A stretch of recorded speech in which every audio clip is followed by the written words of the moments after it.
सल्लल्लाहु अलैहि वसल्लम। अब आई समझ में? मैं समझता हूं ये उसका जवाब हो गया होगा, काफी है इतना उस मनहूस को समझने के लिए।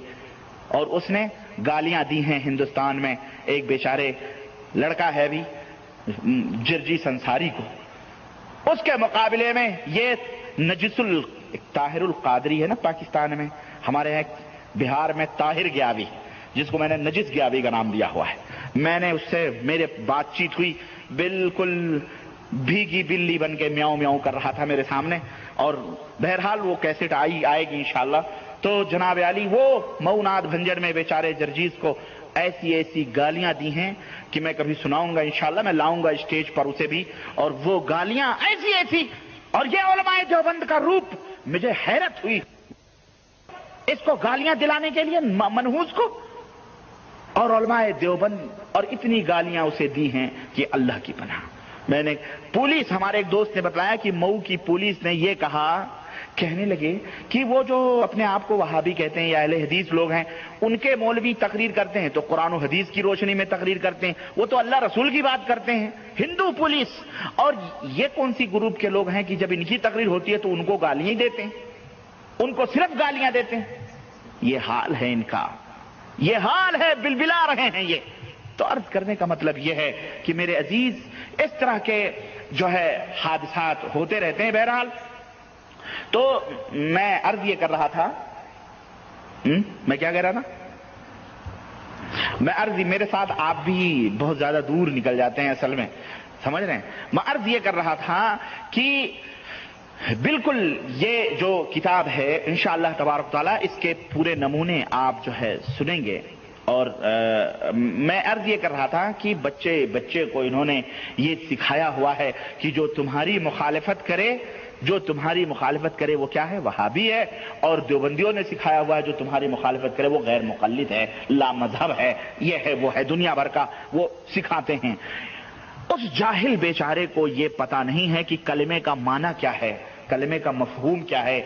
नमाज नहीं पढ़ता वो, सिवाय नियाज और फातिहे और सोयम दोयम चहल्लुम सुबरात के हलवे और मुहर्रम के खिचड़े और 11वीं 12वीं के मुर्गे और बकरे के सिवा उसे गरीब को कुछ पता नहीं है।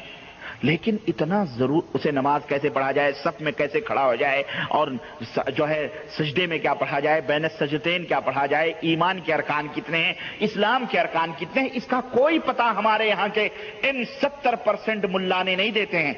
अलबत्ता अगर उसके सामने आज आप, एक जाहिल है, तीजे और फातिहे की मुखालिफत कर दें, आपको नीचे से ऊपर तक नाप लेगा वो अपनी नजरों में, कहेगा यार मुझे लगता है कि तुम वहाबी हो चुके हो। हाँ, क्या हो चुके हो? अल्लाह, मुझे हैरत होती है, इसे अपने नबी का नाम नहीं मालूम, नबी सल्लल्लाहु अलैहि वसल्लम कब पैदा हुए ये नहीं मालूम, अल्लाह के नबी ने नमाज कैसे पढ़ी ये नहीं मालूम, और तो और छोड़ो, ला इलाहा इल्लल्लाह सही ढंग से पढ़ना नहीं आता, इसे ला इलाहा इल्लल्लाह का माना और मतलब नहीं मालूम, इसे मोहम्मदुर रसूलुल्लाह का माना और मतलब नहीं मालूम, इसे अरकाने इस्लाम नहीं मालूम, इसे अरकाने ईमान नहीं मालूम, रोजा किन किन चीजों से टूटता है ये नहीं मालूम। लेकिन इतना इसे जरूर मालूम है कि ये जो फातिहा और 11वीं की मुखालिफत करे वो कौन है, वहाबी है, वो वहाबी है, ये इसको पता है, उसको पता है, हाथ सीने पे बांधे वहाबी है, रफे देन करे वहाबी है।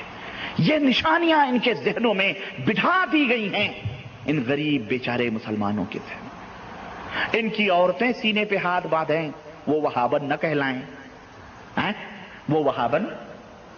अल्लाह, इनके घरों में हमारे डेलीगेट मौजूद हैं भाई, हाँ हमारे नुमाइंदे, और मैं कहता हूं तुम वोट डलवा लो अपने घरों में, सीने के ऊपर हाथ बांधने के, हम जीतेंगे, तुम्हारी बीवी, तुम्हारी बहन, तुम्हारी बहू, तुम्हारी मां जरूर होगी, तुम्हारी अपनी होगी। लेकिन जब हम कहेंगे बीबी सीने पे नियत बांधने के लिए वोट किसको दोगी, तो हम वहाबियों ही को वोट मिलेगा इंशाअल्लाह। मिलेगा कि नहीं मिलेगा? कहेगी तू शौहर है तो ठीक है, तू मेरा बाप है तो ठीक है, तू मेरा भाई है तो ठीक है, لیکن سینے پہ نیت باندھنے کے لیے ووٹ تو میں معراج ربانی ہی کے کھاتے میں ڈالوں گی. کیوں؟ اس لیے کہ سینے پہ ہمارے نبی نے ووٹ باندھا. دیکھیں آپ، ہمارے ڈیلیگیٹ الحمدللہ نمائندے ان کے گھر گھر میں موجود ہیں الحمدللہ. وقت آئے گا، ایک انقلاب آئے گا اور نبی کی سنتیں اسی طرح زندہ ہوں گی، اسی طرح زندہ ہوں گی انشاءاللہ. ٹھیک ہے؟ تو عرض کر رہا تھا میں کہ میرے عزیز اس طرح سے سکھلایا ہوا ہے، اس لیے بتلایا ہوا ہے. ان بیچاروں کو صحیح ڈھنگ سے پتا نہیں ہے دین کیا ہے، اسلام کیا ہے، لیکن یہ ضرور معلوم ہے کہ وہابی کون ہے، یہ کون ہے. اعوذ باللہ. میرے عزیزو، آؤ نبی کریم صلی اللہ علیہ وسلم کے سنت کے تعلق سے، سنت کس کو کہتے ہیں، اللہ کے نبی کی محبت کا مطلب کیا ہے، نہایت ہی اختصار کے ساتھ میں آپ کی خدمت میں عرض کروں اور اس کے بعد میں اپنے موضوع کی وضاحت کروں. آپ جانتے ہیں کہ اللہ کے رسول صلی اللہ علیہ وسلم کو اس دنیا میں کیوں بھیجا گیا؟ اس دنیا میں اسی لیے نبی کریم کو بھیجا گیا تاکہ شرک کا خاتمہ ہو اور وہ بدعات جو دین کے نام پر پچھلے زمانے سے چلے آ رہے تھے ان کا خاتمہ ہو، نبی کی سنت کا نظام نافذ ہو، اللہ کا قانون نافذ ہو، توحید کا غلغلہ ہو اور سنت رسول صلی اللہ علیہ وسلم کی چھاؤں میں لوگ زندگی بسر کریں. اللہ وحدہ لا شریک نے اسی لیے قرآن کریم میں فرمایا کہ من یطع الرسول فقد اطاع اللہ، جس نے رسول کی اطاعت کی اس نے در حقیقت اللہ کی اطاعت کی. جس نے رسول کی اطاعت کی اس نے در حقیقت کس کی اطاعت اور پیروی کی؟ اللہ کی اطاعت. یہ مقام ہے محمد الرسول اللہ صلی اللہ علیہ وسلم کی سنتوں پہ عمل کرنے کا کہ نبی کی سنتوں پر چلو گے تو در حقیقت کس کی اطاعت اور کس کی راہوں پر تم رہو گے؟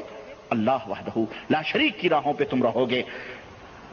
ومن تولی، اللہ نے فرمایا اور جو منہ پھیر لے گا، فما ارسلناک علیہم حفیظا، تو اے نبی ہم نے آپ کو ان لوگوں کے اوپر نگراں نہیں بنایا ہے. چھوڑ دیں ان کو، منہ پھیر رہے ہیں، یہاں منہ پھیر رہے ہیں تو کل آخرت کے اندر بھی ہم ان سے منہ پھیر لیں گے.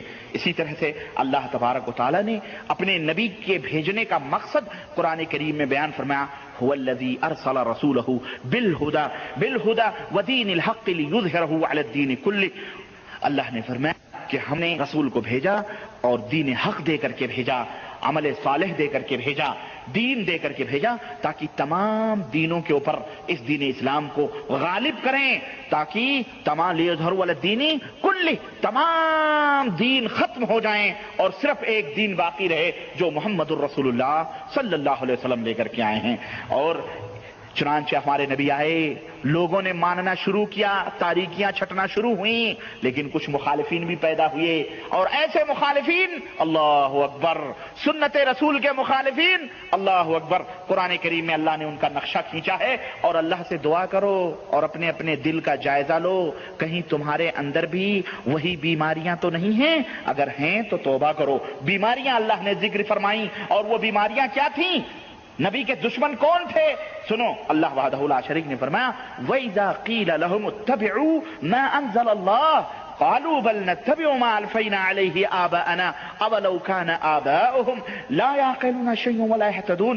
سورہ بقرہ آیت نمبر 170. اللہ نے فرمایا کہ جب نبی نے دعوت پیش کی، توحید کی، سنت کی اور ان کے سامنے کہا کہ آؤ ہم ان باتوں کو مانیں، ان باتوں کو لیں، ان باتوں کی اتباع اور پیروی کریں جن باتوں کو اللہ نے نازل فرمایا ہے، جن باتوں کا ثبوت اللہ نے پیش کیا ہے، جن باتوں کی تعلیم اللہ نے دی ہے، آؤ ان کو مانیں. تو انہوں نے کیا کہا؟ کہنے لگے بل نتبع ما الفینا علیہ آباءنا، نہیں ہم تو انہی باتوں کو مانیں گے جن باتوں پر اپنے باپ داداؤں کو ہم نے پایا ہے، اپنے باپ داداؤں کو ہم نے پایا ہے، ہم انہی باتوں کو مانیں گے، تمہاری باتوں کو ہم نہیں مانیں گے. اللہ نے فرمایا اولو کان آباؤہم، کیا ایسا نہیں تھا کہ ان کے باپ دادے لا یعقلون شیئا، کوئی بات کی سمجھ نہیں رکھتے تھے، ولا یہتدون، اور نہ ہی وہ سیدھی راہوں پر تھے، نہ ہی وہ سیدھی راہوں پہ تھے. یہ ان مشرکین کا جواب تھا، نبی کے ان مخاطبین کا جواب تھا جن کے ماحول میں قرآن اتر رہا تھا. نبی دین اسلام